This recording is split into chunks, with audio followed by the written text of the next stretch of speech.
Good afternoon there. This is the afternoon shift. It is Thursday, November 13th. I'm Adam-llorens. My co-anchor and colleague Max Fuller is taking care of a family matter right now, but I am pleased to be joined by our esteemed producer, Grace Henry. Grace, what is going on? How are you? Hey, I'm doing good. We have some interesting stuff that we're talking about today. So I'm excited to hear some perspectives of what's going on. Like, there's some foodborne illnesses are really scary. Stuff with the government shutdown, kind of explaining what's going on with that. So we're gonna have some really good guests today. But how are you? I'm good. It's good to be with you. This week has been kind of flying by.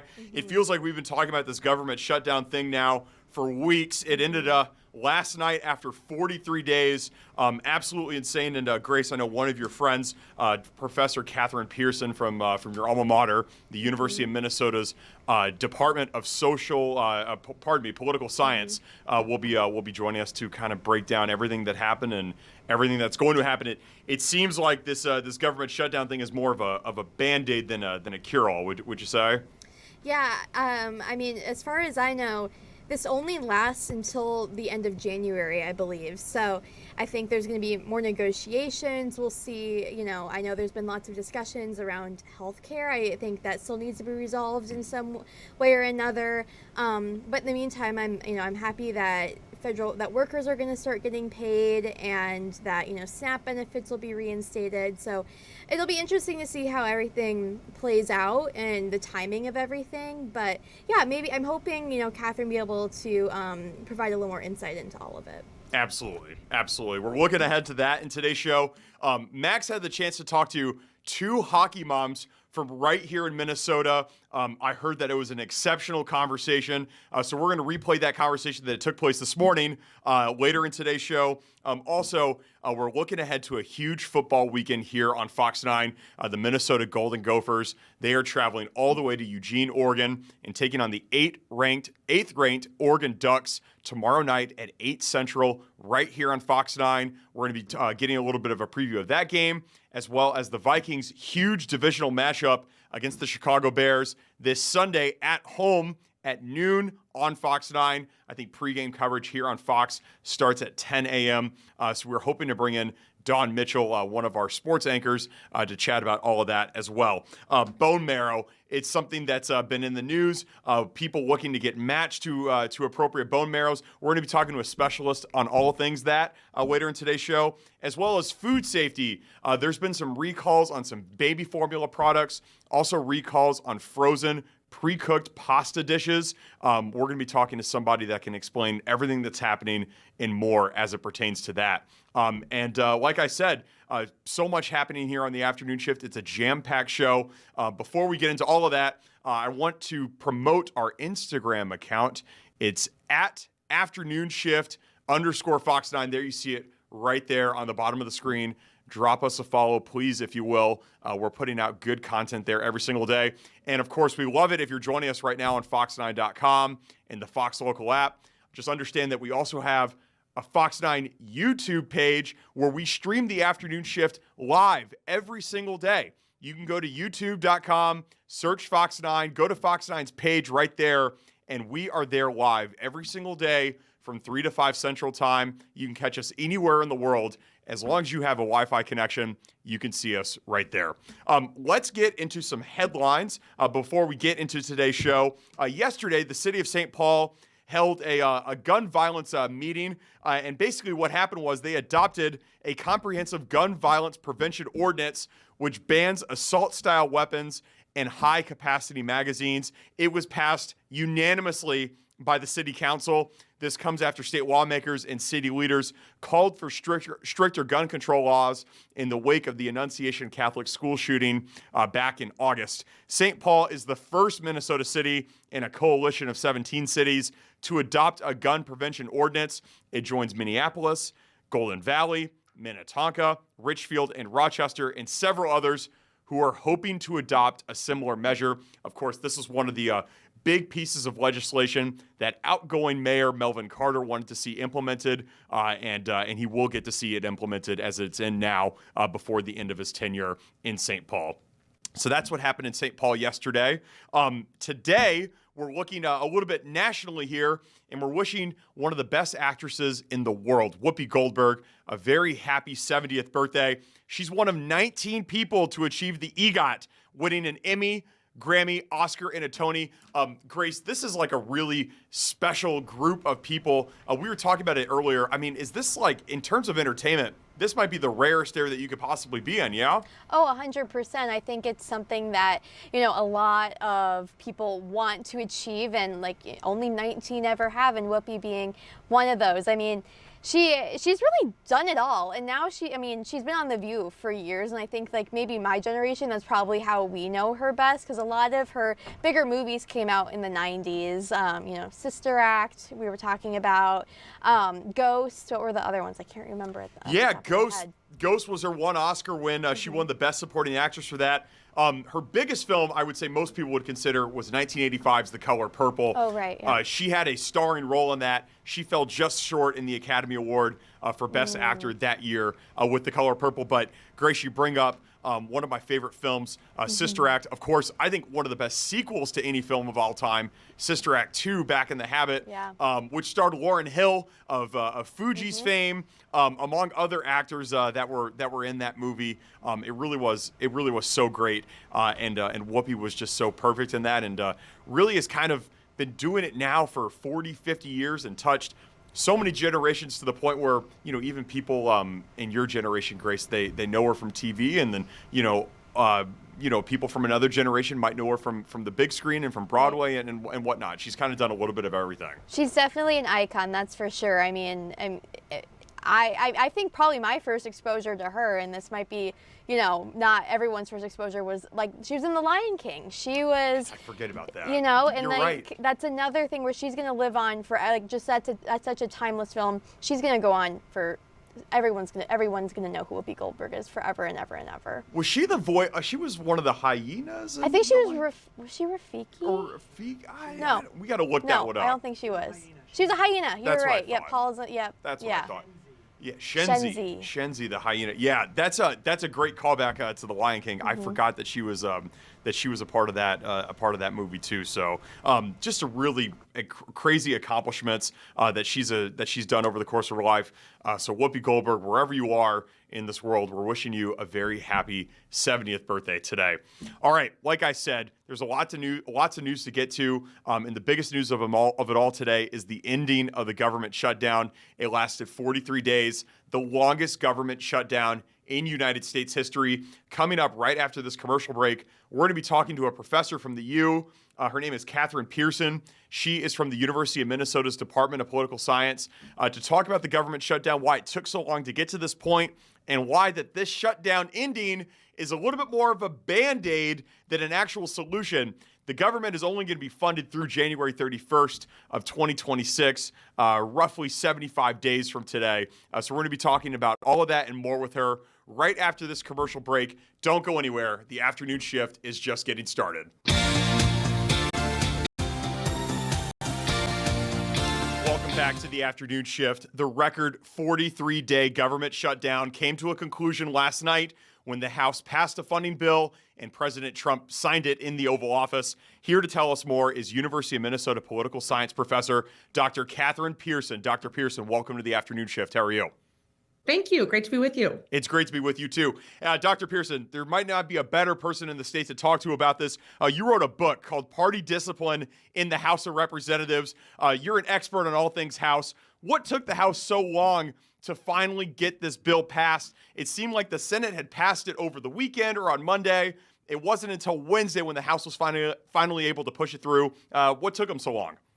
That's right. Well, the House has been out of session since September 19th. During the shutdown, the Senate was in session for many of the days, continually voting on the continuing resolution, and the House had just been out of session. So it was really senators that brought this shutdown to a close, and then many House members needed to get back to Washington. Of course, there were flight delays, and so that's why it took a couple of more days for the House to come over. But it was really, the Senate that worked out this deal.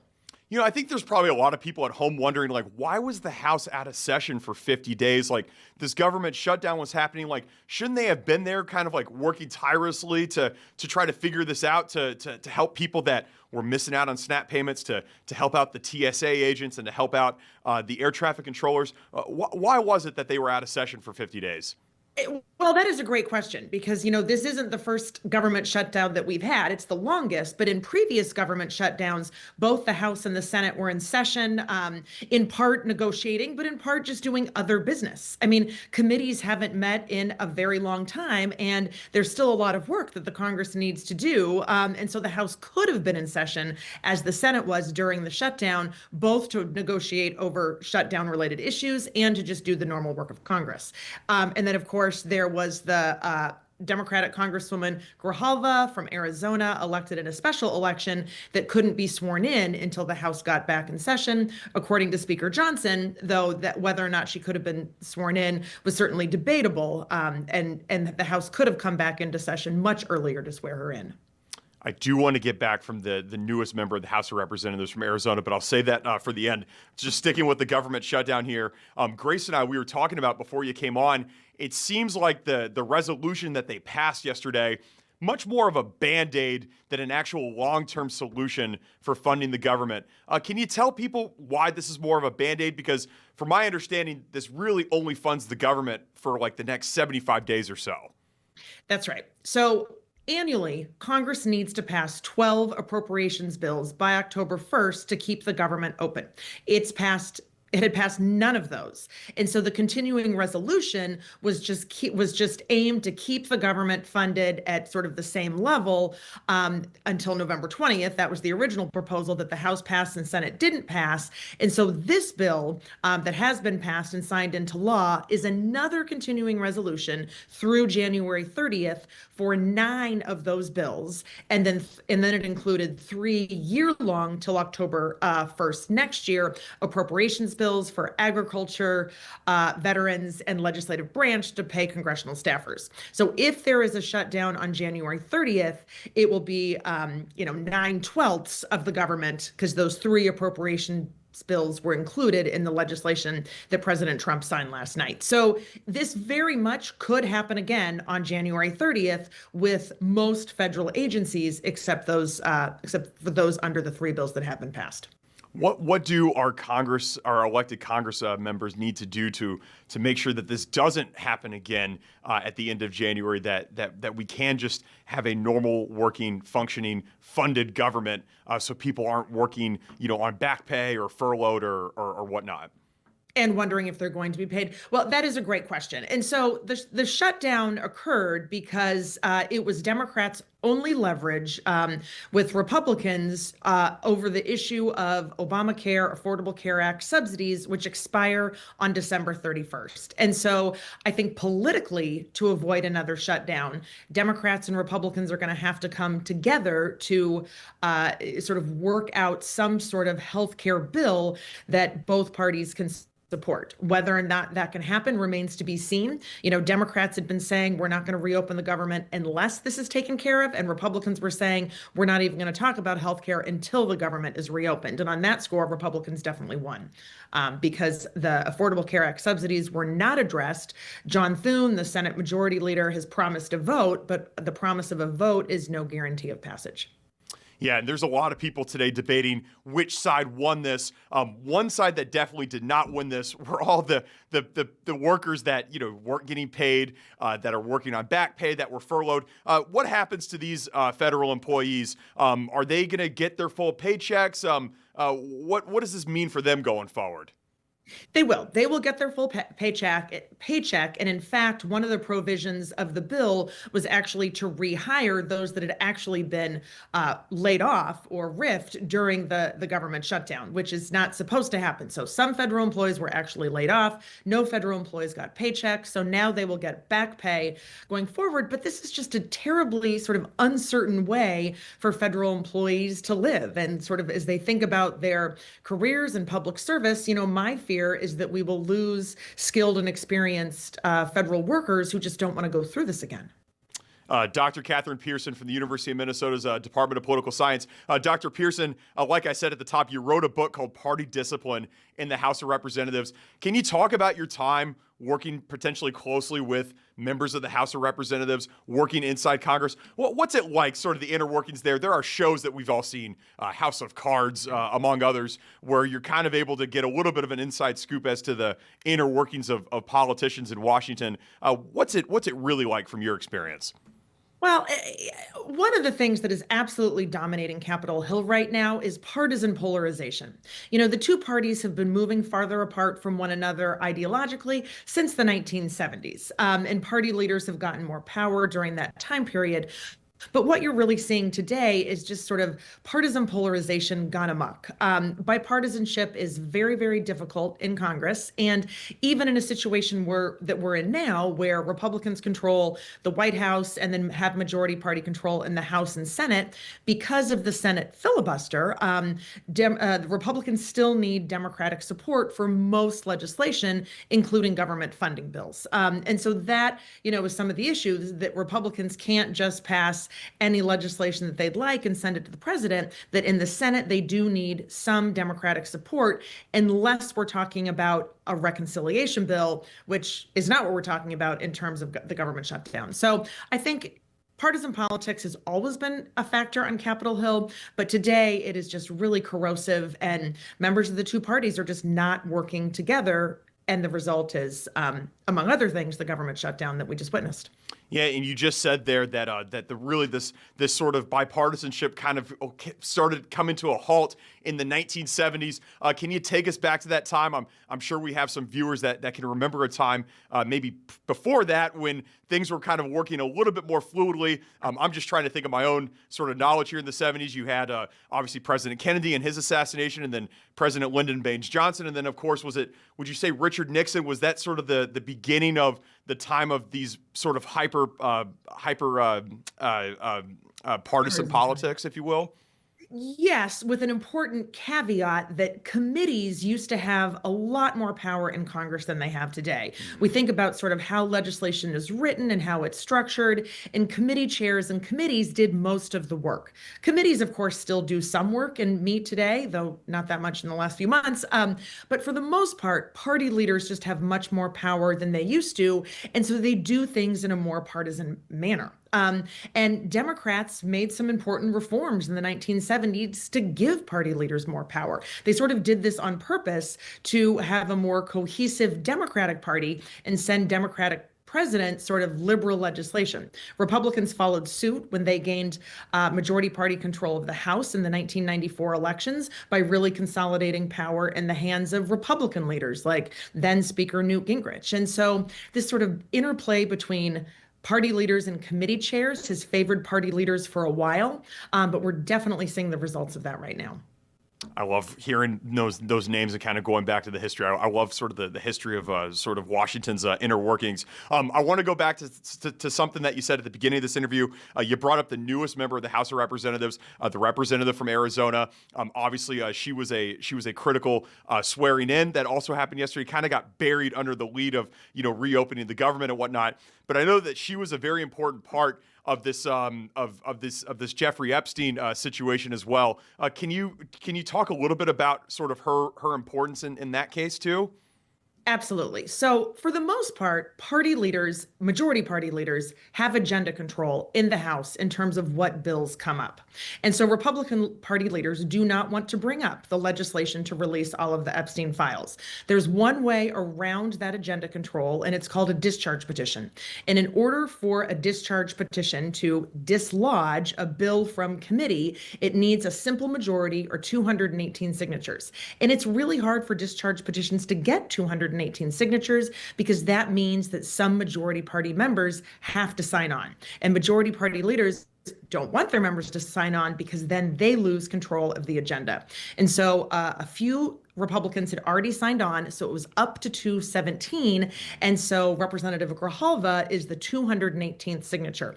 So it will still take at least a week for the bill to release the Epstein files to come to the House floor, because the discharge petition has some sort of procedural requirements of waiting. But assuming that happens, Representative Grijalva was that critical 218th signature on the discharge petition to bring the bill to the floor.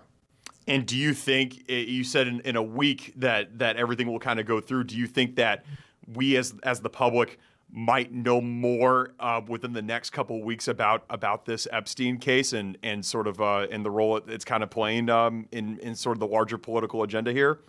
I think that's certainly possible. It also depends what the Senate does. And again, sort of whether or not there are enough Republicans to get over that Senate filibuster. And then, of course, whether or not we have veto-proof majorities in the House and the Senate. I think it will be harder for some Republicans to vote against that bill than it was for them not to sign a discharge petition. Most people don't know what a discharge petition is, but people know how their representative votes on a bill that they care about on the House floor or Senate floor. That's right. That's right. Dr. Kathryn Pearson from the University of Minnesota's Political Science Department. Dr. Pearson, I just got to say at the end, I've had a number of family members go through Claremont McKenna College, your alma mater in beautiful Claremont, California. It was great talking to you today. Thank you so much for all of this perspective. It really was very enlightening. I would love to talk to you again further, and hopefully we can get you in studio with us here one day too. I would love that. Thank you. Awesome. Thank you, Dr. Pearson. That was a great segment and a lot of really great perspective from Dr. Pearson at the University of Minnesota. If I was 18 years old, I would love to be sitting in a class of hers and listen to her lecture about American politics. Really enlightening stuff there. Really love that. Okay, as promised at the beginning of today's episode, Max Fuller, he got to talk to two Minnesota hockey moms. It was a very energetic, enlightening chat. We're going to be airing that conversation coming up right after this commercial. I'm in Minnesota after this commercial break. About the afternoon shift, we love moms here. We love all the moms, especially hockey moms. Okay. And at the Mall of America, I believe this evening, there's the Hockey Mom Face-Off from 5 p.m. to 7 p.m. And we have the two finalists, Deanna Brewer and Jamie Schnacky. How y'all doing? We're so good. So good. We're happy to be here. You guys are amazing. Yeah, like the whole time off the mic, I'm like just concerned you guys are going to take my job now. You guys are stars. We might.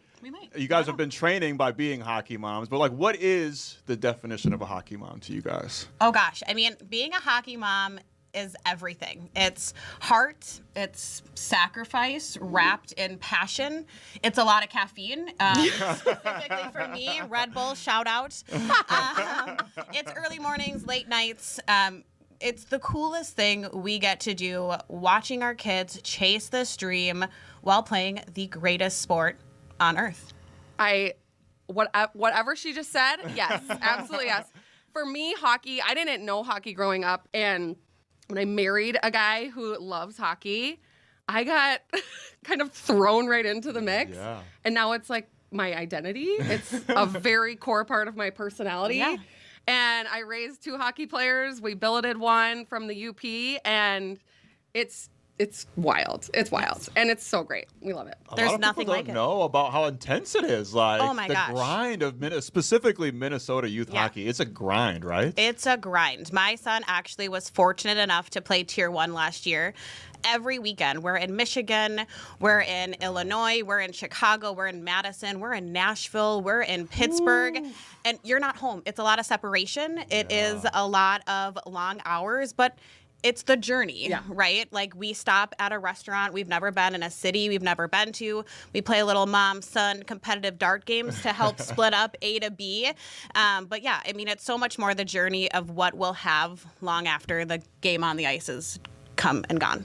Yeah, I think so much a part of it is like building these core memories, because this is Oh, we do. I mean, it's so much a commitment and so much a sacrifice, but it is so beautiful. And these are the memories that we're going to carry forever, and so will our kids. So we're just trying to make it as cool as possible. And so far, so good. Right. And that's important if it's going to take up so much time. For You don't sure. want it to be Yes, something that exactly. they look back on later in life and it's just like, damn, like For my sure. mom was working me, you know, so hard. Yeah. So you want them to have fun at the same time. For Right. sure.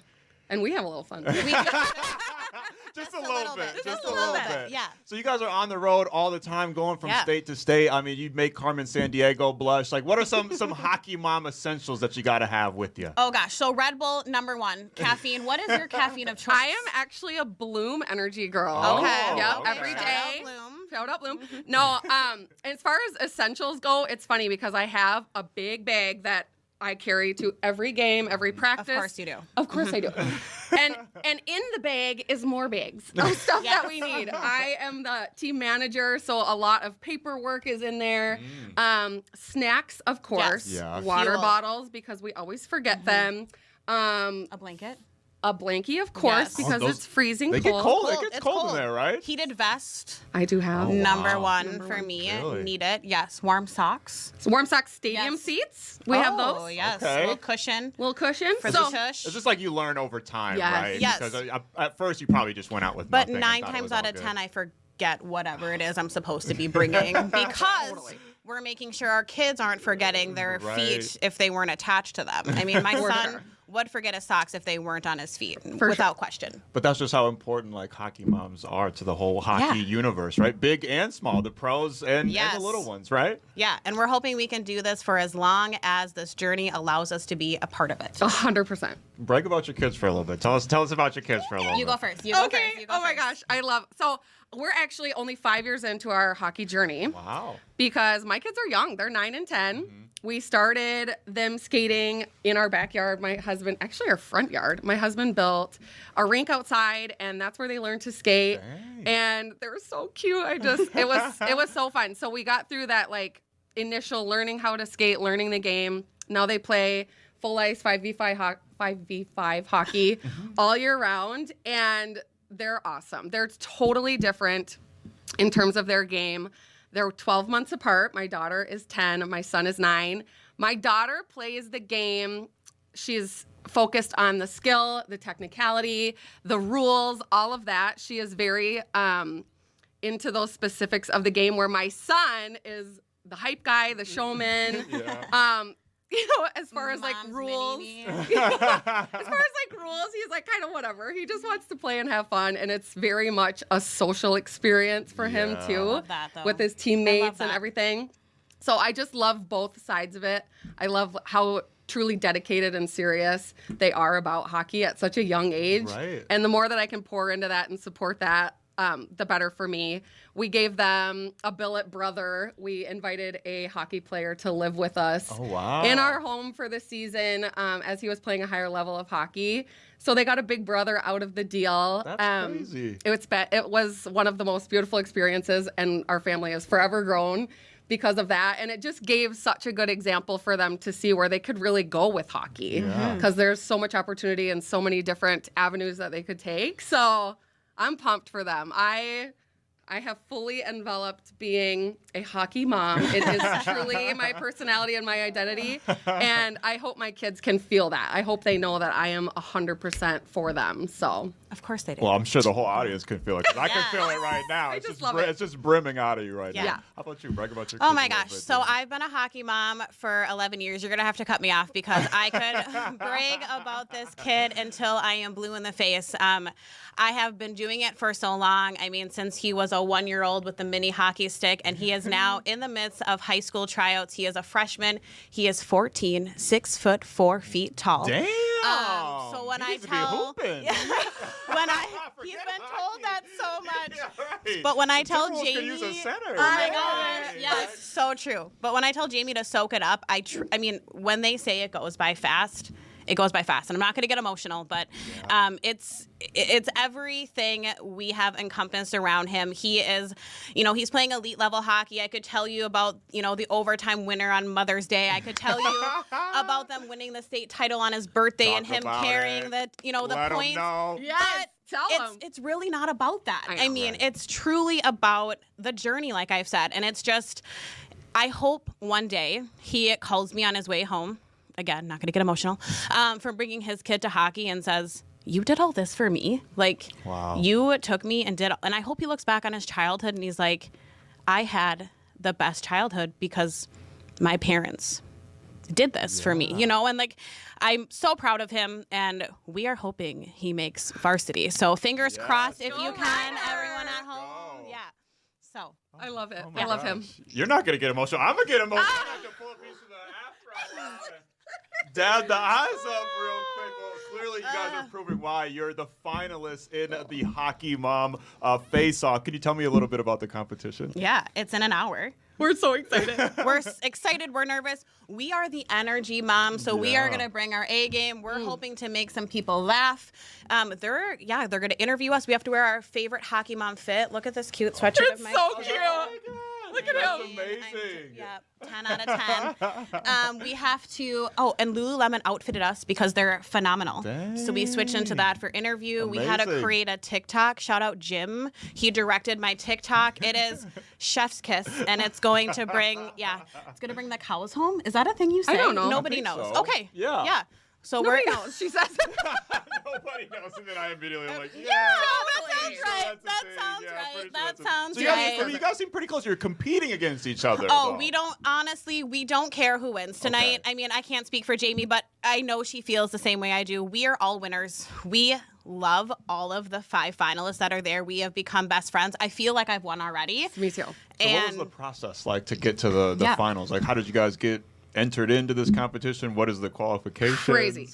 I actually I went to the World Juniors booth at Wildfest because we're big Wild fans. Yes, of and we were at course. Go Wildfest. Wilds. Yes, and we visited the World Juniors booth because we think it is amazing that we get to host this competition. Oh, it's gonna be awesome. It's going to be so cool, and I think people don't realize just what a unique opportunity it is to have the world's best under 20 players playing here. So we were checking out the booth, and they had a little pop-up thing for hockey moms, and my husband goes, you need to scan that. And I just scanned it, and we were like on our merry way. And in the middle of the game, during a period break, we were I was scrolling through my phone. I'm like, oh, crap, I forgot that I had scanned this. And so I started filling it out. It's kind of like a survey, more or less, just sharing your hockey mom experience. And I did it. I sent it. I submitted it. And I totally forgot about it after that. I was like, I did not forget about it. I counted down the minutes. I was listening to the radio. Like, did I win? And I kid you not, there's another Deanna. So I was like, what? Oh, not me. Cool. Like I had like this moment. And then when it finally was, and then they're like, Deanna Brewer. I was like, let's go. Yeah. I love it. Did not forget. But so we, they announced it on WCCO radio and then sent an email. So I get the email and I'm like, oh my gosh, what happened here? What do you mean? And I was so excited and immediately got in contact with the finalists that were announced. Yes. And we we've have a been- mutual friend. Yeah. That's Like awesome. hockey is such a small world that we like already feel like we know each other because we kind of do. And so it's great. It's fantastic. Yeah, and the other 3 finalists have been magic. We are obsessed with them. Shout out Emmy, shout out Jacqueline, shout out Deanna H. Deanna H. Yes. Deanna H. Yes. So it's just a really fun group and these new relationships, new connections, and people that get us. Like, we all really understand what we do as hockey moms, and we are so fortunate to represent all hockey moms. I mean, truly, that's the point, is we're the 5 standing on stage, but we are there representing every hockey mom. There are so many, and they deserve so much recognition as well, because Honored. It's a big deal to be. Yeah, got to be a little crazy, so I've been told. Oh, I'm down. I'm down. Let's go. But as far as like the competition goes, we have no idea what to expect. Really? You It's guys a have no surprise. idea what you're No. doing. They haven't even like briefed you guys on anything. They're basically Wow. like, show up at this time. Here's what we're doing. Wear this outfit. Wear this outfit, and then surprise. We don't know. Oh my gosh. So- Well, Best of luck to the both of Thank you so I think much. you guys should. It should be like a Mean Girl situation where everybody just breaks the my crown, gosh. And then you guys everybody are gets a all little winners. piece of it. Yes. Whoever wins should absolutely do Yes. that. I love that idea. Great I idea. love that. I mean, hockey can't exist without hockey moms. The world can't exist without moms in general. So thank So you guys true. so much Yes. for what you do. I appreciate it. Thanks Thanks you. guys for coming to the show. Thanks as for well. having us. Good luck. You guys are amazing. my I God. expect you guys to show on Fox 9 coming real soon. Let's go. Let's go. I'm in. Yeah. Deanna and Jamie at the Hockey Mom Face-Off at Mall of America, 5 p.m. to 7 p.m. today. Speaking of today, there'll be more afternoon shifts in just a little bit right after this. Welcome back here to the afternoon shift, a Minneapolis-based nonprofit called NMDP. You probably know it as Be the Match. It has made a breakthrough that can allow thousands more bone marrow and stem cell transplants every year. Here to tell us more is NMDP CEO Amy Ronneberg. Amy, welcome to the afternoon shift. How are you? Thank you so much for having us. I appreciate you coming on and being with us in studio today. I think there's probably a lot of people at home. They're like, why is bone marrow important? What makes bone marrow so important to us? So bone marrow is where our red blood cells, white blood cells, and platelets are produced. So very important. What's so important, though, from patient's perspective is bone marrow from a healthy donor, someone who's on the bone marrow registry, can donate their stem cells, their bone marrow, and it can cure someone. It can be curative to patients who have leukemia, lymphoma, and up to 70 different indications. So can people just donate their bone marrow and their stem cells? Like, is it kind of like blood in a way? Yes, Yeah. perfect. Yeah. So it's really easy to do. If you're between the ages of 18 and 35, you can join the most diverse registry in the world. If you go to nmdp.org, you sign up. It's a simple cheek swab. With that, you'll be on the greatest waiting list in the world. And then if you're a match, so a patient in need of your specific bone marrow, we'll give you a call and you have an opportunity to donate. 90% of the time, you're sitting in a chair, you can be watching a movie, playing video games, and it's very much like donating blood. We take the blood from your vein, we take the good stuff out through an apheresis process, and then put the blood back into you. It can be around 4 to 6 hours, but painless, and again, an opportunity to save someone's life. No doubt, no doubt. NMDP, this is a worldwide organization. It's not just a Minnesota-based thing, yeah? Yes, we're Yeah. worldwide. Our headquarters are in Minneapolis. Yep. We are a global nonprofit with the most diverse registry in the world, accessing 42 million donors worldwide. That's amazing, amazing. And right here in the Yes. Twin Cities, you had a big breakthrough that can allow for even more bone marrow and stem cell transplants every year. What led to this big breakthrough? I'm so proud of the organization and the work that they've done from a research perspective. It is transformational, game-changing research. And so NMDP also invests in research because it's so important that patients not only survive, but they thrive. And historically, there was a huge diverse gap that existed. If you were a patient, a non-Hispanic white, you had a 79% chance of finding a match on the registry. If you were Hispanic, Asian, the 40% only, and that dropped all the way to 29% if you were an African Black American. And that was not acceptable to NMDP. So we invested in research that taking standard chemotherapy and providing it post-transplant has completely changed things. So now you don't have to be a perfect match anymore. You can have 1 or 2 mismatch. We call it a 7 out of 8 or a 6 out of 8. And because of that, what's so important, even though there's 42 million people on the registry, seems huge, there just was not enough donors to make sure that we could help every patient. Now today, we can say, if you are a non-Hispanic white, you have a 99% chance of finding a match on the registry. And what I'm most proud of, that 29% for Black African Americans goes all the way up to 99%. We have truly transformed medicine. That is absolutely incredible. And I guess my next question was going to be, what groups benefit the most? I would say people like me Absolutely. and others that don't fit that white, non-Hispanic sort of shell there, those are the groups that are really benefiting the most from this. Absolutely. Yeah, Adam, you're exactly right. And it really has been transformational. This last year, we were able to help 8,879 patients, with the most patients from ethnic diverse backgrounds ever in our history. And it's all because of this research. 8,879 Yes. additional patients that were helped just in the last year alone. In the last year. Incredible. Can you tell us about maybe some of these patients that you've helped so far? Oh, there's so many. I think Ethan, great example. There you see pictures of little Ethan there. Yeah, and patients can be newborns all the way up to 80 years old. And so an opportunity to literally save a patient like Ethan, and an opportunity then to meet Ethan and his family. It's one of the greatest altruistic opportunities we have.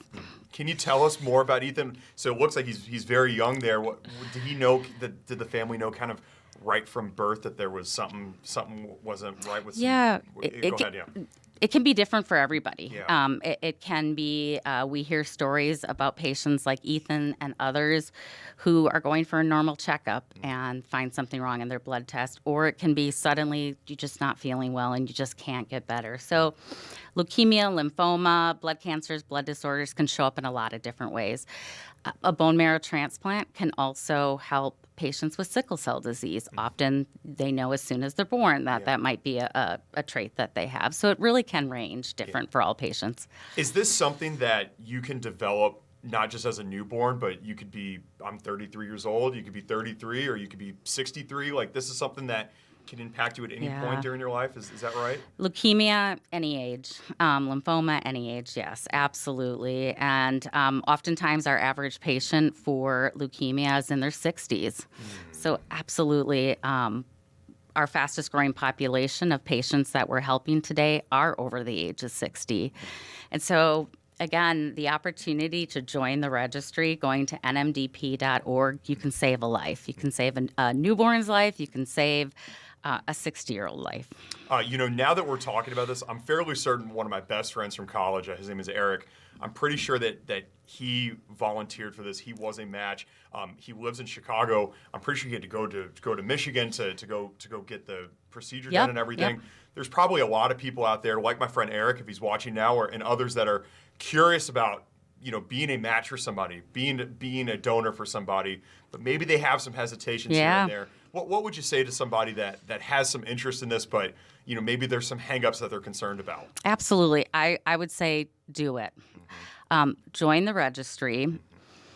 It's an opportunity to save a life. And in a world that can be very crazy, it's hard to be able to have that type of impact. It is a simple procedure. You'll have shots for several days prior to the donation, which then really, as we say, kind of makes you superhuman immune system. And then again, it's very similar to donating blood.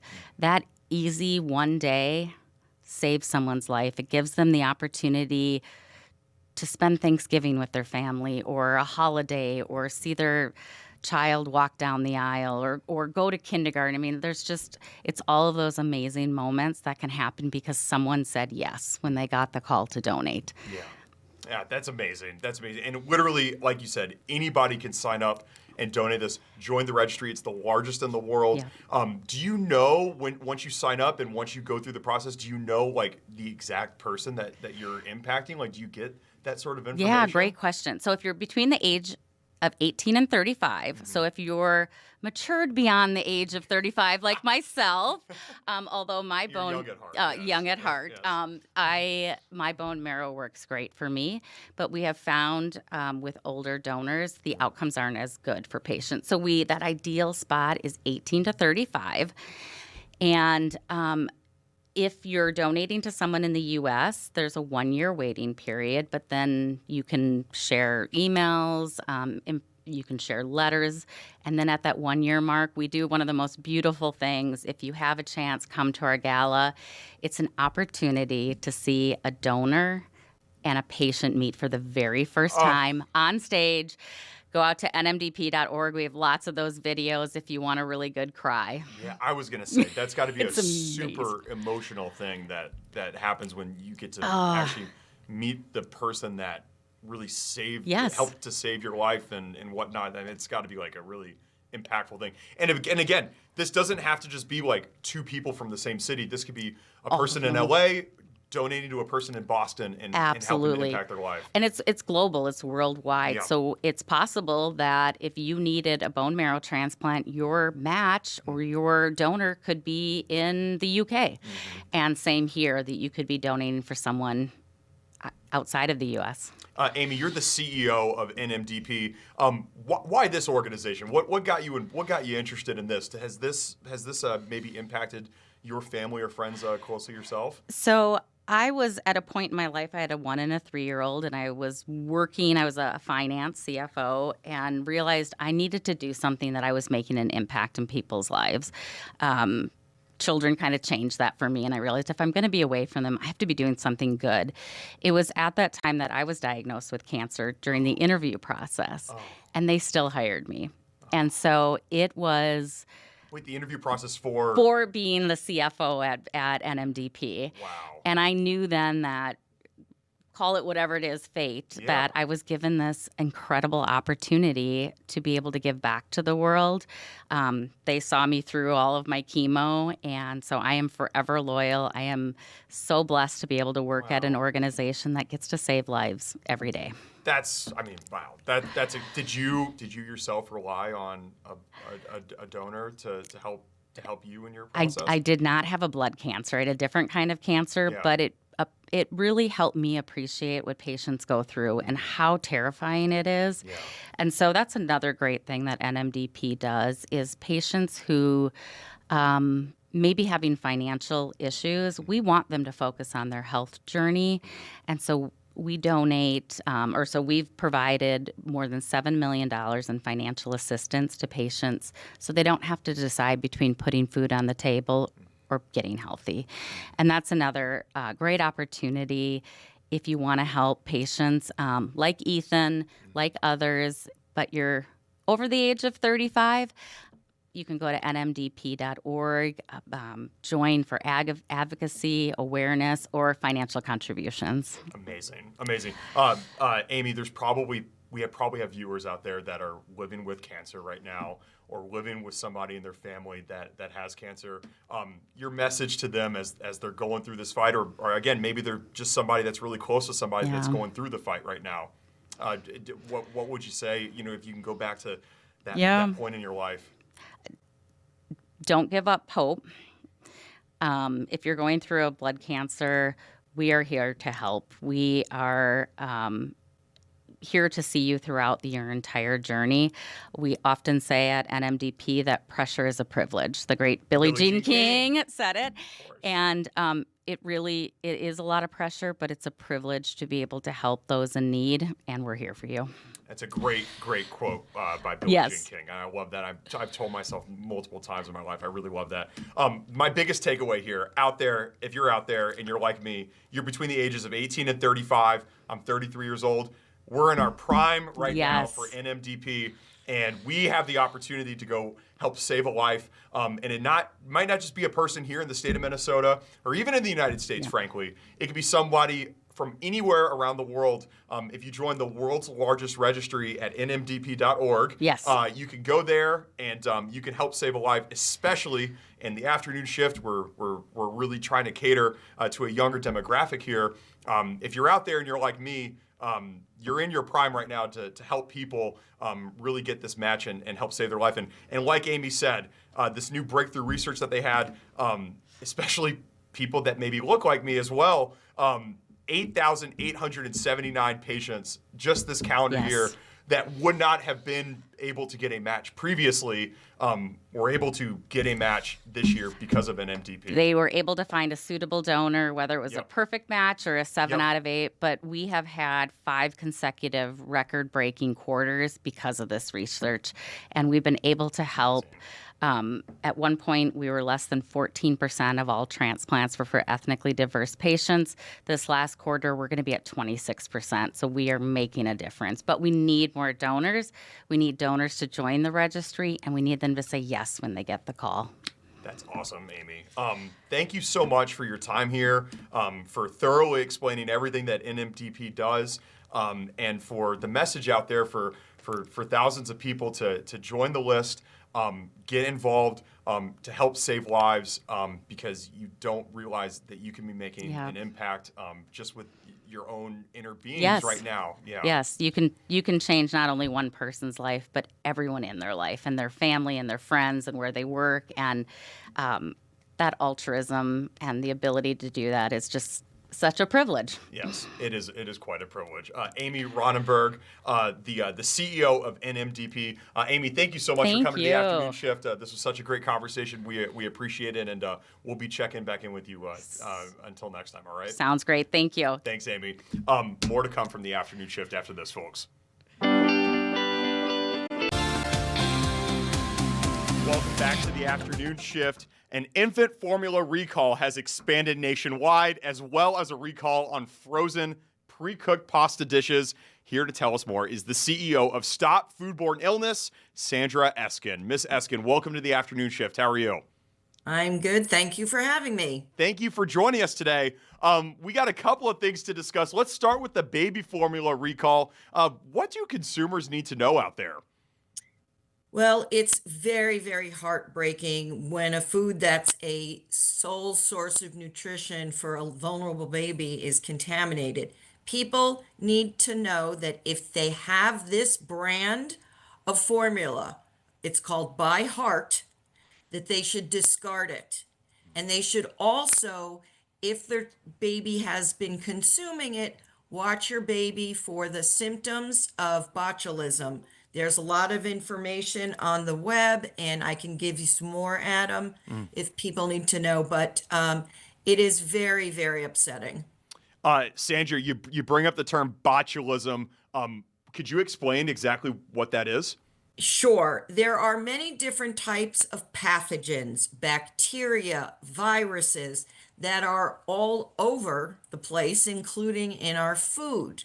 Botulism, in this case, it's a particular type. What happens in this scenario is that the pathogen creates a spore that's consumed and then emits a toxin. And that toxin is what causes damage, hopefully temporarily, to anyone who ingests a spore.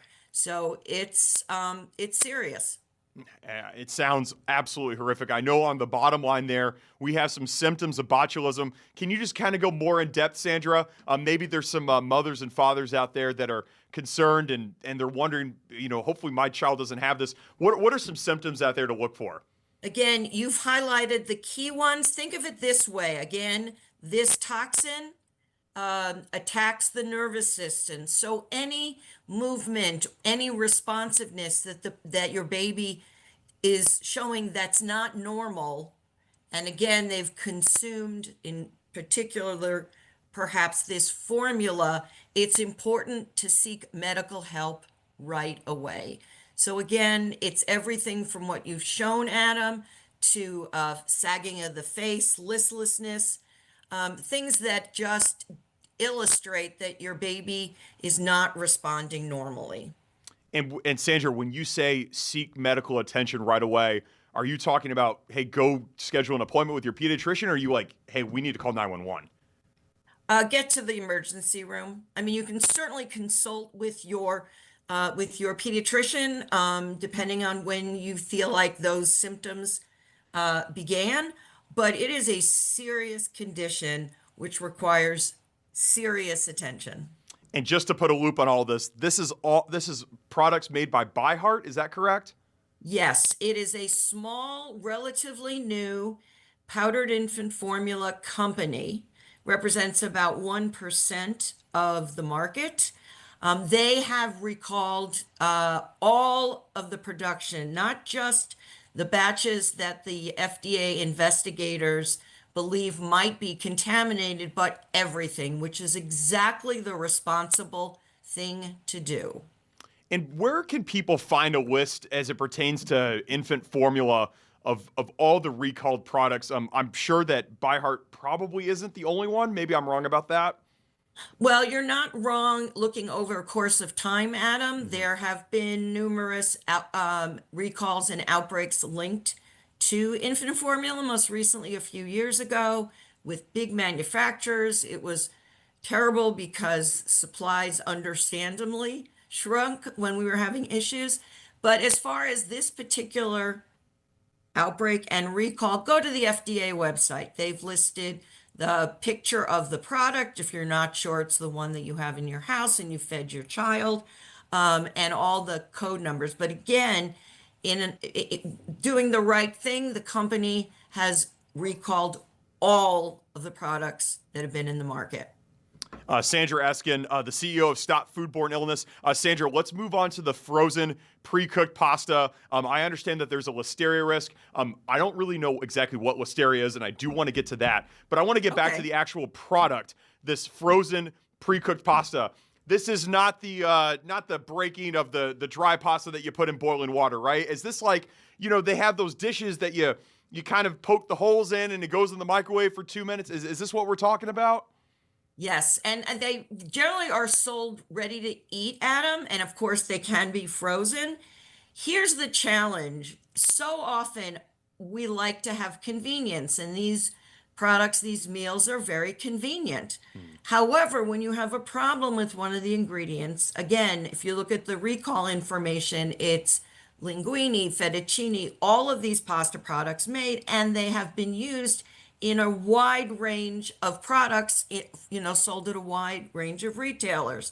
The minute you have particular ingredients potentially contaminated, you have this type of very, very broad recall. Years ago, there was a problem with peanut paste that was produced by one company, the Peanut Corporation of America.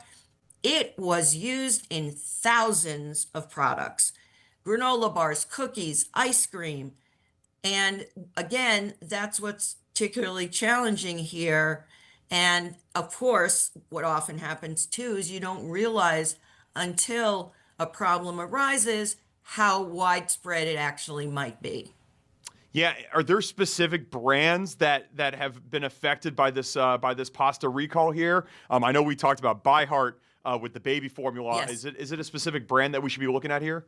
It's a wide range. Again, they're used in ready-to-eat meals. They've used in some deli salads at some retailers.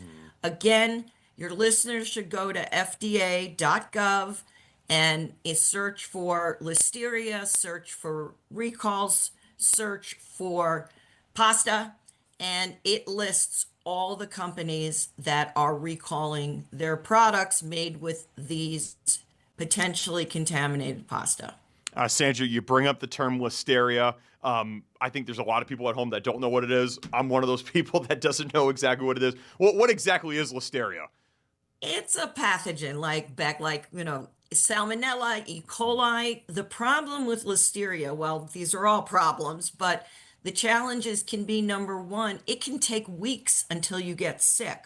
I think most of us assume if we have some tummy trouble, it must have been something in the food I just ate. But that is not the case with listeria. It can be a number of weeks. Number one. Number two, this particular pathogen is very serious for vulnerable populations. Older people, pregnant women, it can cause stillbirth and miscarriage, and children.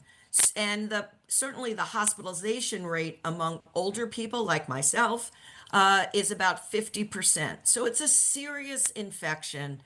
And unfortunately, we've seen it over the years in more and more products. Certain pathogens, certain bacteria do well in certain environments. It's wet, it's dry, it's certain types of products.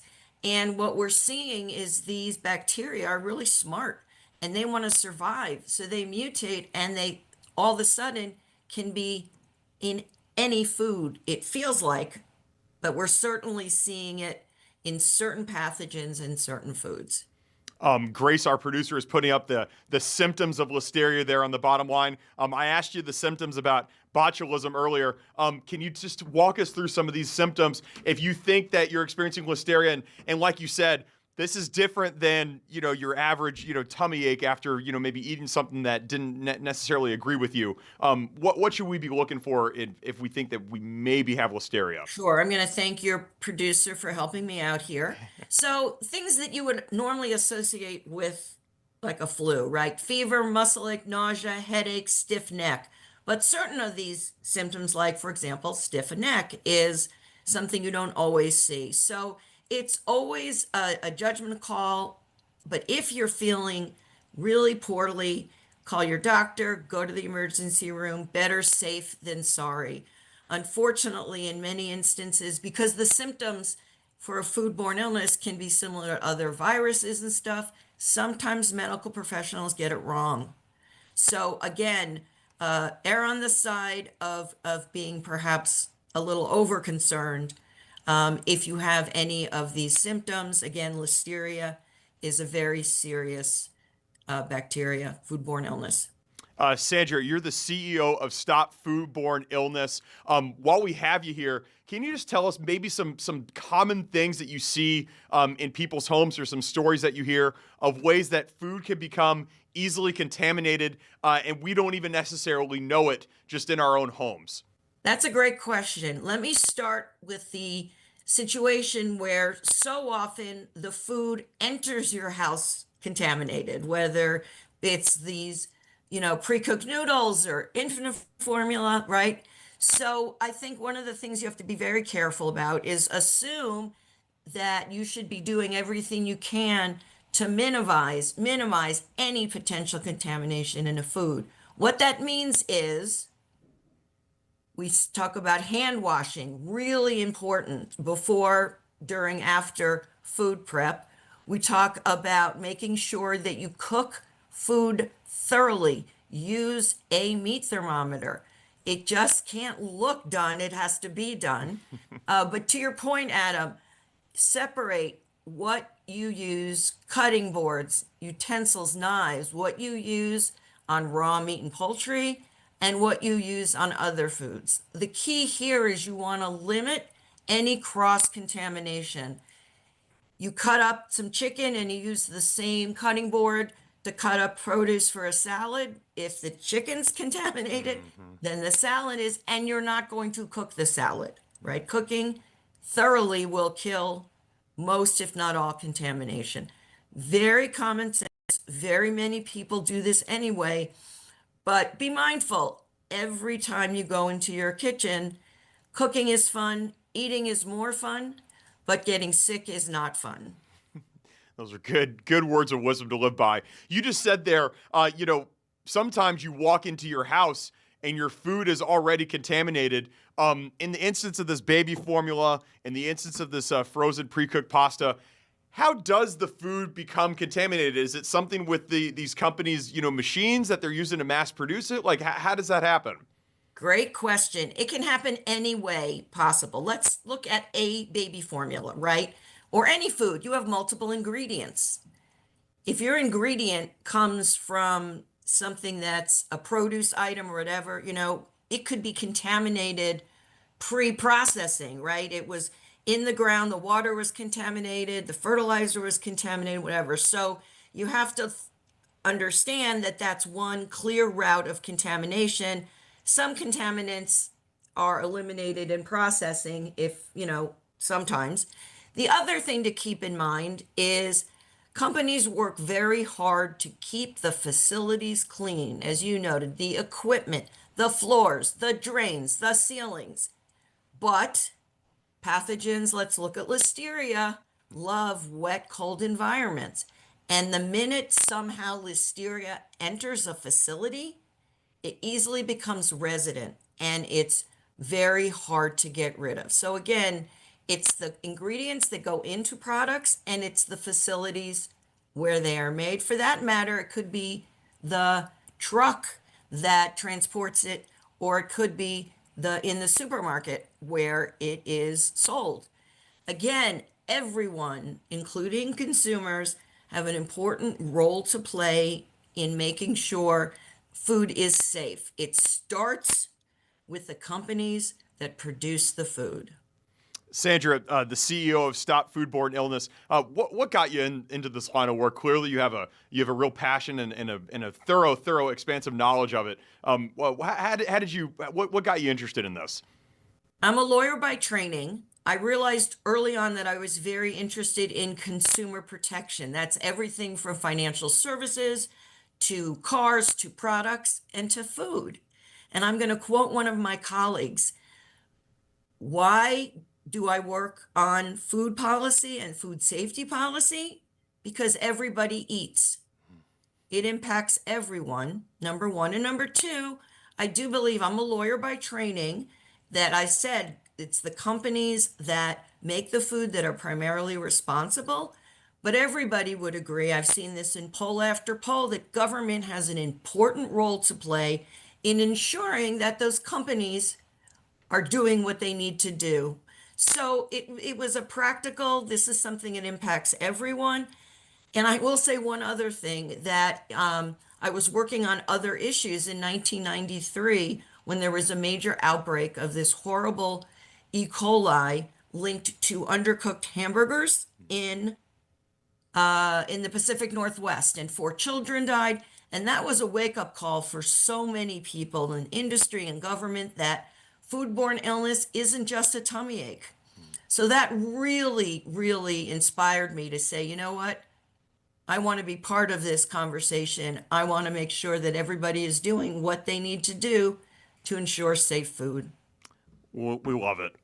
Listen, everybody at home, you can find a list of recalled products. Again, quote me if I'm wrong here, Sandra, FDA.gov. You see it there. Grace just put it up on the bottom line. And then to learn more about your organization, Stop Foodborne Illness, Sandra, where can people go?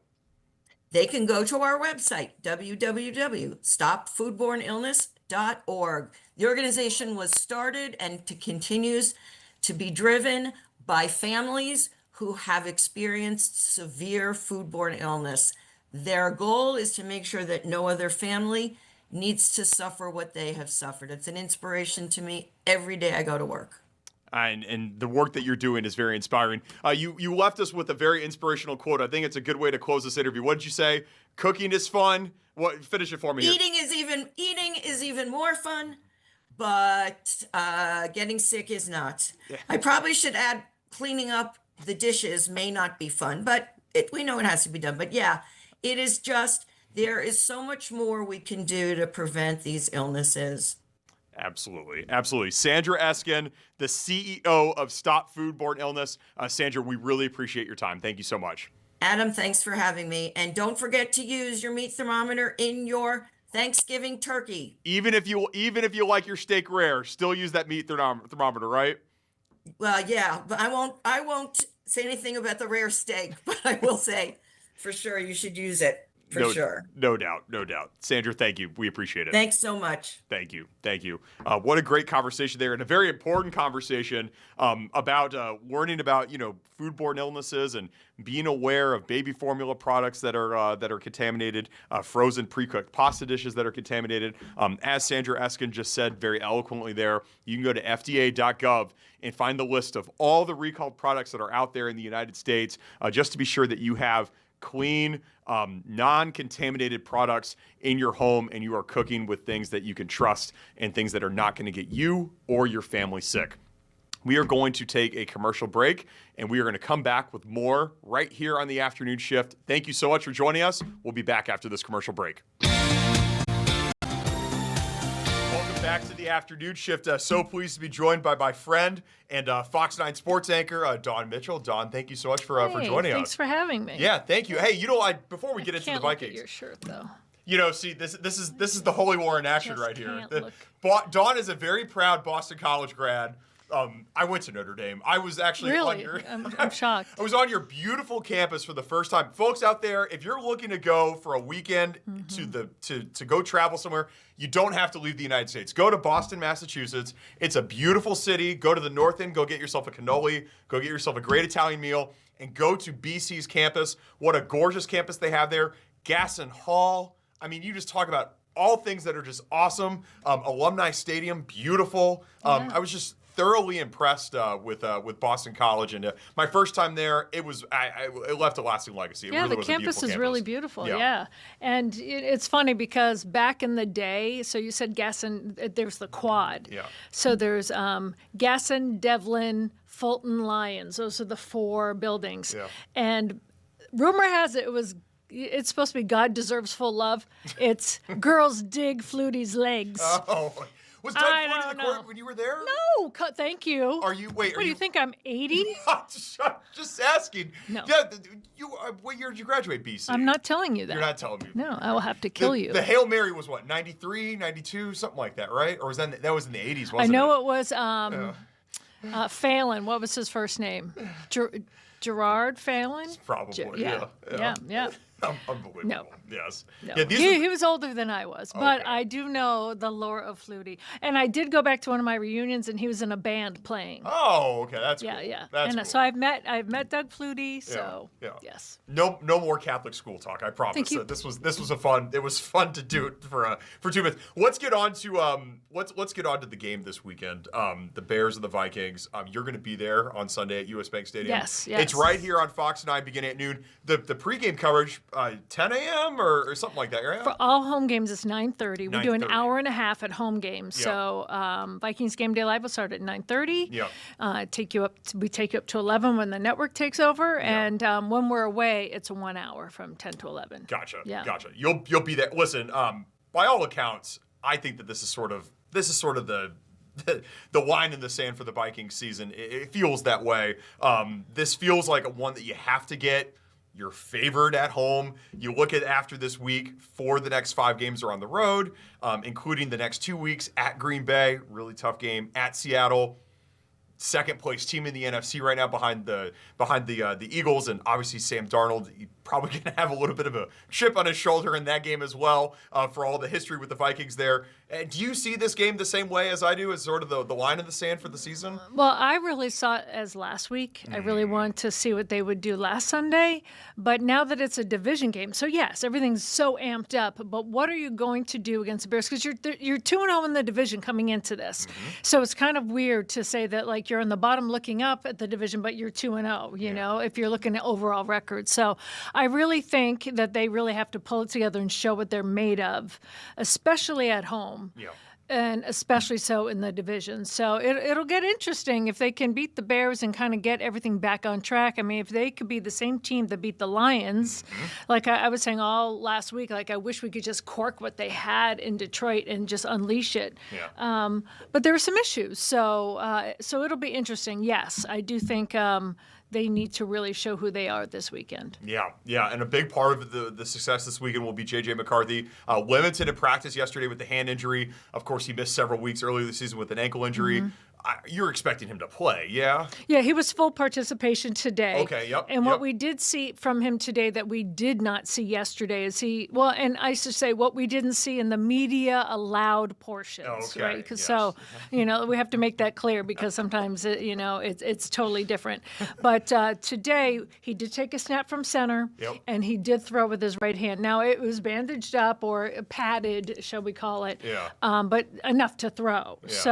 So yes, he said he got it squished in the helmet a little bit, like one of those incompletions to Jets, kind of like he said, slamming a car door on his hand. And so, when I see these guys on Mondays, it's like they've been through a car accident every weekend anyway. So, hopefully they can get that hand and where it's not, it's inside, so it's not going to be cold. It'd be a different story, I think, if you're in Chicago. But yeah, so fingers crossed. But he was full participation today. This is like real news that's coming in. This is great. What else did you see at practice today? Well, the interesting thing is what Justin Jefferson said after practice. So I don't know if you guys are on Instagram or anything like this. Like, I'm a ninja What's your Instagram teenager. handle, Dawn? Dawn AT, so Dawn but AT Fox 9. Yes. Dawn, both on I still call it Twitter. Sorry, Twitter and Instagram. So Jets, the NFL has resurrected his one-handed catch from Kirk Cousins against Buffalo 3 years ago. Yeah. And they put it on social media. And so he put it on his Instagram stories. And his exact quote was, "I need to get back to year 3 Jets." And where he comes up, he climbs the ladder, hauls it down, you know, and brings that in. And he said he was a little frustrated after Sunday's game. So he, you know, I think we'll see a motivated Justin Jefferson. You know, someone asked him, you know, chasing down guys after you've been intercepted. I mean, that's hard. That's hard. But you've got to do that. You've got to, you know, be focused. You've got to become year 3 Jet. So if he can rewind the clock 3 years and be that way, but also, how accurate is J.J. McCarthy like Kirk Cousins was, right? And this is no knock on J.J. McCarthy. Like, he even said the last game, this is only my 4th game in the NFL. You know, if he can be accurate and he can throw a bomb to Jets, I think Jets is motivated and mad to haul them down this week. I know that Chicago coach Ben Johnson's going to be pretty motivated for this game as well. Man, the Bears, they started 0-2. They're 6-1 since then.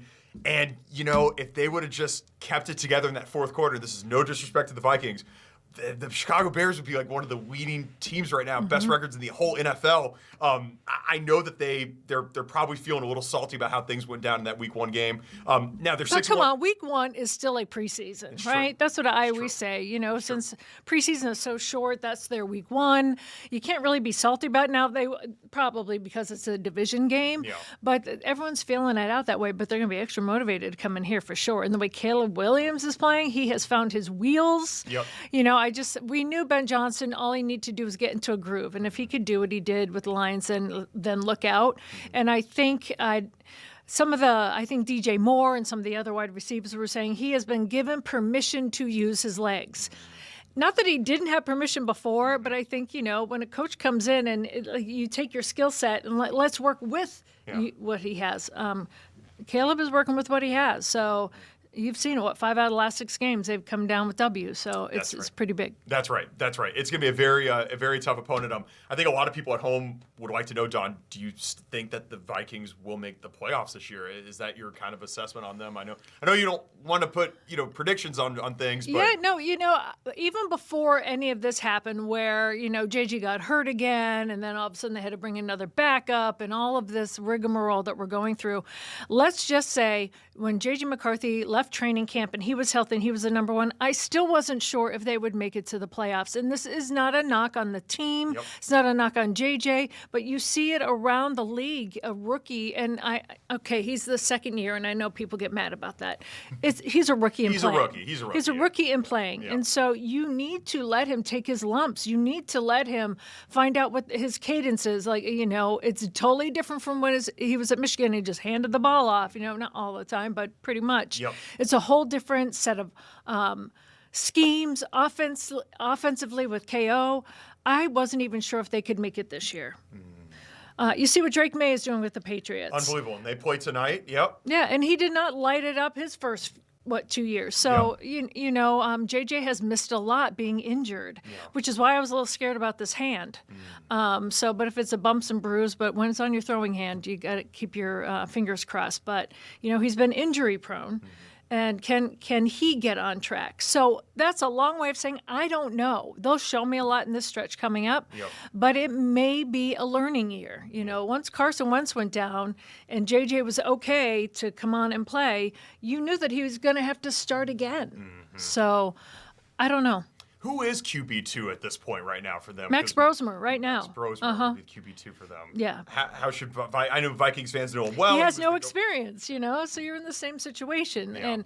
And not that you, again, not a knock on Max Brosmer, but an undrafted free agent, you know, never has played in a real NFL regular season game. And that's what you have for your 1 and your 2. So, no bigger cheerleader for Max Brosmer than my co-anchor Max Fuller. Yeah. Loves Max Brosmer. He's been singing his praises since the preseason. He is the most prepared quarterback I have seen, and this is even some veterans, you know, especially for a young guy that's fighting for his job. He comes in and he knows, just like Nick Mullins, the backup has to know, but he goes and he watches film and he knows. So I've been impressed by that. But, you know, backups sometimes are backups for a reason, right? Like you can be head smart and this and that, but when you're taking live bullets, you know, when what was that Eisenhower quote? When you're the man in the arena, it's totally different. It is different. And you have to learn who you are in those moments, and that only comes from playing. Yeah. I think I love that quote and the Mike Tyson quote. He said, "Everybody has a plan until they get punched in the face." Yeah. And it's true with football too. I mean, Yep. you can have all the plans you want, but when you get under center, it's a little bit of a different game there. Yeah, then when you get, you can have scripted plays. Once Yep. you get off script, there was some talk last week about why there were so many false starts. Is the defense gets to play a game too, right? And so whether they weren't quite sure if they were hearing JJ's voice or one of the other guys' voice on defense, you have to get into a flow that way. So, we're not going to hear Omaha, but, like when you hear some dominant quarterback voices, you hear those voices. Yeah. Shout out to Peyton Manning with the Omaha quote there. We loved it. Let's briefly, we talked about Max Brosmer, his alma mater, Grace's alma mater. They're on Fox 9 tomorrow night. By all accounts, I would say outside of the Ohio State game, the next biggest game of the season. Oregon is ranked number 8. Autzen Stadium, worldly renowned, tough place to play. Huge point spread. Just sort of your predictions for the Gophers tomorrow. 8 o'clock on Fox 9 tomorrow night. Okay, so I'm going to be optimistic on this in terms of they have to get back to their defense, how they played before, and they have to play sound. They can't go willy-nilly on offense. Not that they ever do, but they have to play sound on offense. But their defense has to play probably one of the best games of their lives. Yeah, and a huge game for Oregon, coming off a huge win at Iowa, and then they got USC coming to their house next week, so this could be maybe a little bit of a look-ahead spot for the Ducks. Let's stick with some Minnesota sports here, Dawn. Yeah. Byron Buxton, by all accounts, him, Joe Ryan, 2 best players on the Minnesota Twins. He's been on record saying he wants to be a Twin for life, saying that he never wants to waive his no-trade clause. Sources have been saying earlier this week that he might be singing a different song with this overhaul of the team. How should Twins fans just kind of be feeling about this whole situation? See, right now, when there's so much going on, you don't know how much is coming from Byron's camp or what Byron's being told from the team. Yeah. Okay, so I think Byron really means it when he at the beginning of last year, and it was all through the season, was kind of emotional when I asked him in the locker room, in the clubhouse, about coming back and having this resurgent year. And he was saying how much he not only loved the fans and how they embrace him and the person that he's become with the Twins, but the ownership. And also now Rocco's gone, right? So once you take out that, but now Shelton is there. Shelton's been there before.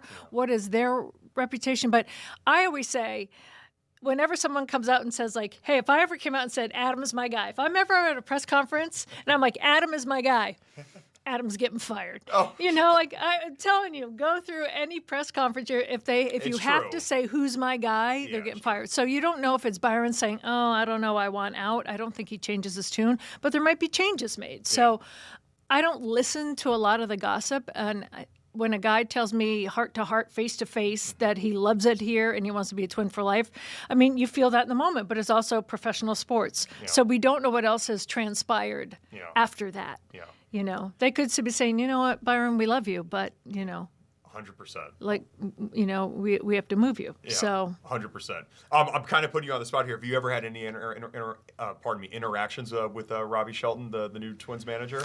Just saying hi when he was here before as a bench coach. No, not a lot. And I'm really looking forward to it. His family looks great. Yeah. So I'm really looking forward to it. From what I do know from people behind the scenes, that he was really the guy that people loved back there, and he and Rocco were close. So, he was kind of part of the ship that made it sail, so to speak. Not to take a Vikings term, but so it'll be good to see what he can do. But you're kind of getting a Rocco 2.0 with a little more like. Rocco had personality, but he was more zen. Yeah. So you're kind of getting a Rocco 2.0 in terms of philosophy, but. His personality is really good, so I think fans will be happy. He was the Twins bench coach until they start losing. And then they won't be happy. It's a business, so. Of course. But as a person, they'll like him. So we'll see how it goes. Maybe he can turn it around. Of course. Who was your favorite Red Sox player growing up? Just to end out this conversation. Oh my goodness, my favorite Red Sox player growing up, Pudge Fisk was one of them. Is this different than Carlton Fisk, or we're talking about the same guy? Same guy. Same guy. This is the Stay Fair. We call him Pudge. Pudge Fisk. Okay. We call him Pudge. And God, there were so many Louis Tiant. These are when I was little, Louis Sure. Tiant. And then when I got older and covered them, you Yeah. know, so that was kind of cool too, Yeah. to see a lot of the players there too. Yeah. You know, I never met Yaz or any of that. I was way too young for that. But Yeah. my family, I don't know if I think I've mentioned this to you, growing up, 4 brothers, they would, and this is why I know all those names. I still have a Jim Rice, Yeah. Papa Gino's glass at my house. Of course. Now, everything's etched out, so you can't see his name, and you can't see, like, Major League Baseball, whatever. You just see this guy with a fro. Yeah. People are like, who's this? It's like they go in they take a glass out, and I'm like, that's Jim Ed. Yeah. That's Jim Rice. And they're like, we don't know who this guy with the fro is. So Papa Gino's would give them all out. And so Jim Rice I grew up loving, but my brothers would sit there. My mom went back to work, and we sat around the dinner. We still all had to sit around like, you know, blue bloods Sure. and have dinner, right?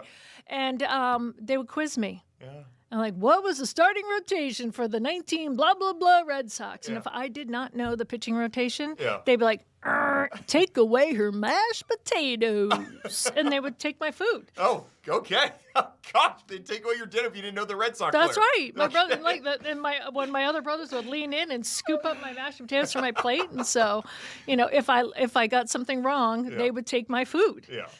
Tell my stories to our parents later because they were like, "What?" Yeah. I'm like, yeah. My mom goes, "No wonder you were so thin growing up." I'm like, "I learned sports and I can live. I can eat to live another day." Amazing. Of course, we can't mention afros without thinking about Max Fuller, who normally sits in this chair. For those that don't at home don't know Jim Rice, one of the greatest baseball players to ever live, one of the greatest Red Sox, got the Red Sox to the World Series in the ALCS, hit a home run off of Donnie Moore, the California Angels. Of course, that '86 World Series didn't go the Red Sox way. That was the famous Bill Buckner World Series in Game 6. We don't have to get into all of that. Yeah, that's my painful childhood. But I will tell you that there was a radio station I was growing up, WBCN, and they would drive a hearse around Fenway Park My God. when they were officially out of the playoffs, and they would call it the Wake. Oh, goodness. I mean, people are nicer here. People are nicer here. Yeah. Next time I'll bring you back a cannoli from Mike's Pastries I in the love north Mike's end. pastry, Yeah. and a big old slice of pizza that you can fold in half. Yes. Where toppings are on the top. I'm sorry. I know that's controversial here in the Midwest. I had this conversation with my friend from Minnesota. I go, toppings should be on the top of the cheese. And that's what they call toppings. He's like, I never thought of that. I go, not under the cheese, not cut in squares. It has to be a slice with toppings on top. Awesome. All the way from the north end, as they say in The Boston. North, it's wicked good. And it's wicked good. And you're wicked good too, Dawn. Thank you. Thank you so much for joining us here. We really appreciate Thanks, your time. Adam. Appreciate Oh, it your very hands much. are warm. Mine are freezing. Whoa, it is kind of cold in this building, but you brought the warmth and the sunshine here. Thank you. Yes. Thank you. We are going to have more to come from the afternoon shift right after this. Don't go anywhere. Welcome back to the afternoon shift. Dawn Mitchell, she was great. She's filling in for Jim Rich tonight on the Fox 9 News. So check her out for all the sports coverage that you need. And of course, she will be at US Bank Stadium covering the Vikings this Sunday. The game starts at noon against the Bears right here on Fox 9 pregame coverage beginning at 9:30.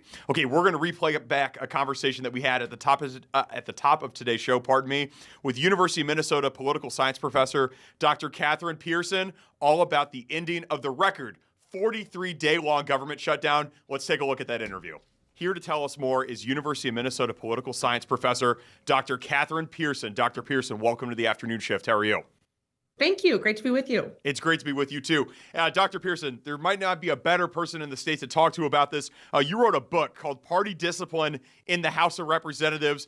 You're an expert on all things House. What took the House so long to finally get this bill passed? It seemed like the Senate had passed it over the weekend or on Monday. It wasn't until Wednesday when the House was finally able to push it through. What took them so long? That's right. Well, the House has been out of session since September 19th. During the shutdown, the Senate was in session for many of the days, continually voting on the continuing resolution, and the House had just been out of session. So it was really senators that brought this shutdown to a close, and then many House members needed to get back to Washington. Of course, there were flight delays, and so that's why it took a couple of more days for the House to come over. But it was really, the Senate that worked out this deal. You know, I think there's probably a lot of people at home wondering, like, why was the House out of session for 50 days? Like, this government shutdown was happening. Like, shouldn't they have been there kind of like working tirelessly to try to figure this out, to help people that were missing out on SNAP payments, to help out the TSA agents and to help out the air traffic controllers? Why was it that they were out of session for 50 days? Well, that is a great question because, you know, this isn't the first government shutdown that we've had. It's the longest. But in previous government shutdowns, both the House and the Senate were in session, in part negotiating, but in part just doing other business. I mean, committees haven't met in a very long time, and there's still a lot of work that the Congress needs to do. And so the House could have been in session as the Senate was during the shutdown, both to negotiate over shutdown-related issues and to just do the normal work of Congress. And then, of course, there was the Democratic Congresswoman Grijalva from Arizona elected in a special election that couldn't be sworn in until the House got back in session. According to Speaker Johnson, though, that whether or not she could have been sworn in was certainly debatable, and the House could have come back into session much earlier to swear her in. I do want to get back from the newest member of the House of Representatives from Arizona, but I'll say that for the end. Just sticking with the government shutdown here, Grace and I, we were talking about before you came on, it seems like the resolution that they passed yesterday, much more of a Band-Aid than an actual long-term solution for funding the government. Can you tell people why this is more of a Band-Aid? Because from my understanding, this really only funds the government for like the next 75 days or so. That's right. So annually, Congress needs to pass 12 appropriations bills by October 1st to keep the government open. It had passed none of those. And so the continuing resolution was just aimed to keep the government funded at sort of the same level until November 20th. That was the original proposal that the House passed and Senate didn't pass. And so this bill that has been passed and signed into law is another continuing resolution through January 30th for 9 of those bills. And then it included 3 year-long till October 1st next year appropriations bills for agriculture, veterans, and legislative branch to pay congressional staffers. So if there is a shutdown on January 30th, it will be 9/12 of the government, because those 3 appropriation bills were included in the legislation that President Trump signed last night. So this very much could happen again on January 30th with most federal agencies, except for those under the 3 bills that have been passed. What do our elected Congress members need to do to make sure that this doesn't happen again at the end of January, that we can just have a normal working, functioning, funded government so people aren't working, on back pay or furloughed or whatnot? And wondering if they're going to be paid. Well, that is a great question. And so the shutdown occurred because it was Democrats' only leverage with Republicans over the issue of Obamacare, Affordable Care Act subsidies, which expire on December 31st. And so I think politically, to avoid another shutdown, Democrats and Republicans are going to have to come together to sort of work out some sort of health care bill that both parties can support. Whether or not that can happen remains to be seen. Democrats had been saying we're not going to reopen the government unless this is taken care of, and Republicans were saying we're not even going to talk about health care until the government is reopened. And on that score, Republicans definitely won because the Affordable Care Act subsidies were not addressed. John Thune, the Senate Majority Leader, has promised a vote, but the promise of a vote is no guarantee of passage. Yeah, and there's a lot of people today debating which side won this. One side that definitely did not win this were all the workers that weren't getting paid, that are working on back pay, that were furloughed. What happens to these federal employees? Are they going to get their full paychecks? What does this mean for them going forward? They will. They will get their full paycheck.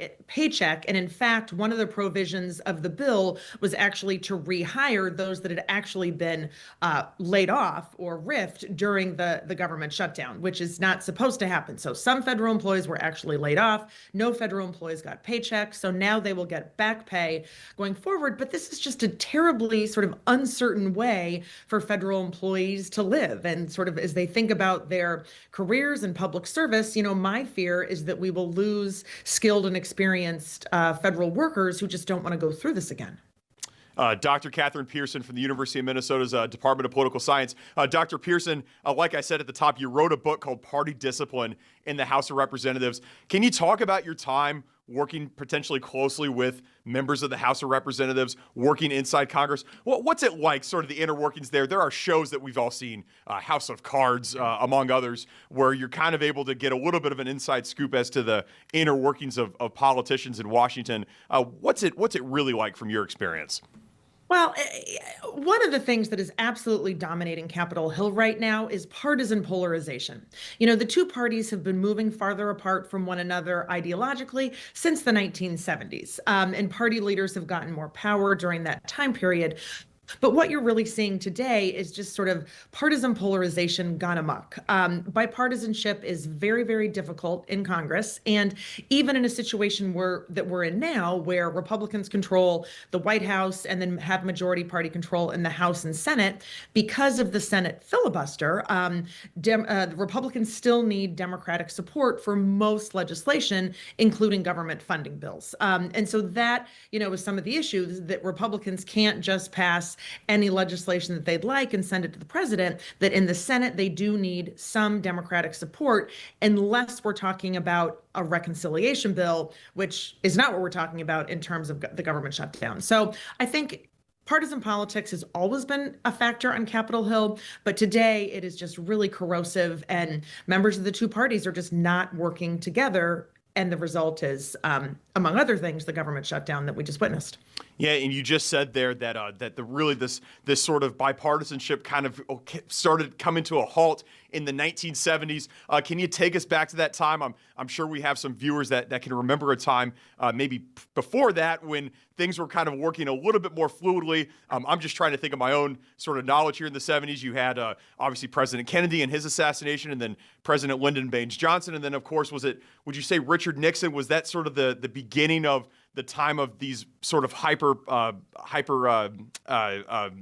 partisan politics, if you will?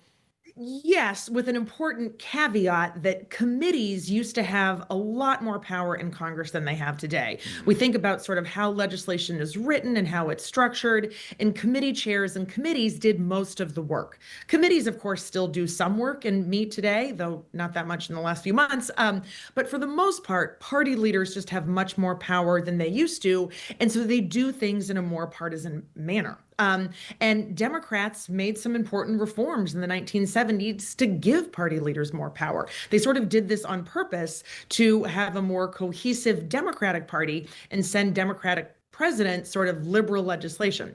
Republicans followed suit when they gained majority party control of the House in the 1994 elections by really consolidating power in the hands of Republican leaders like then Speaker Newt Gingrich. And so this sort of interplay between party leaders and committee chairs has favored party leaders for a while, but we're definitely seeing the results of that right now. I love hearing those names and kind of going back to the history. I love sort of the history of sort of Washington's inner workings. I want to go back to something that you said at the beginning of this interview. You brought up the newest member of the House of Representatives, the representative from Arizona. Obviously, she was a critical swearing in that also happened yesterday. Kind of got buried under the lead of reopening the government and whatnot. But I know that she was a very important part of this this Jeffrey Epstein situation as well. Can you talk a little bit about sort of her importance in that case too? Absolutely. So for the most part, party leaders, majority party leaders, have agenda control in the House in terms of what bills come up. And so Republican Party leaders do not want to bring up the legislation to release all of the Epstein files. There's one way around that agenda control, and it's called a discharge petition. And in order for a discharge petition to dislodge a bill from committee, it needs a simple majority or 218 signatures. And it's really hard for discharge petitions to get 218 signatures, because that means that some majority party members have to sign on. And majority party leaders don't want their members to sign on because then they lose control of the agenda. And so a few Republicans had already signed on, so it was up to 217. And so Representative Grijalva is the 218th signature. So it will still take at least a week for the bill to release the Epstein files to come to the House floor, because the discharge petition has some sort of procedural requirements of waiting. But assuming that happens, Representative Grijalva was that critical 218th signature on the discharge petition to bring the bill to the floor. That was Dr. Kathryn Pearson from the University of Minnesota's Department of Political Science, providing some perspective on the government shutdown. We are going to go to commercial break, and then we are going to wrap up this Thursday show right after this. Don't go anywhere. Welcome back here to the afternoon shift. We're going to round out today's episode by asking ourselves a question, and maybe you can ask it to yourself at home there. What's something that you learned today that maybe you didn't know? Grace, let's start with you. What's something that you learned during today's show that you didn't know? It's always a good reminder of the food safety. I think it's something that a lot of us forget or neglect at times, but it's so important. I was thinking back to last night.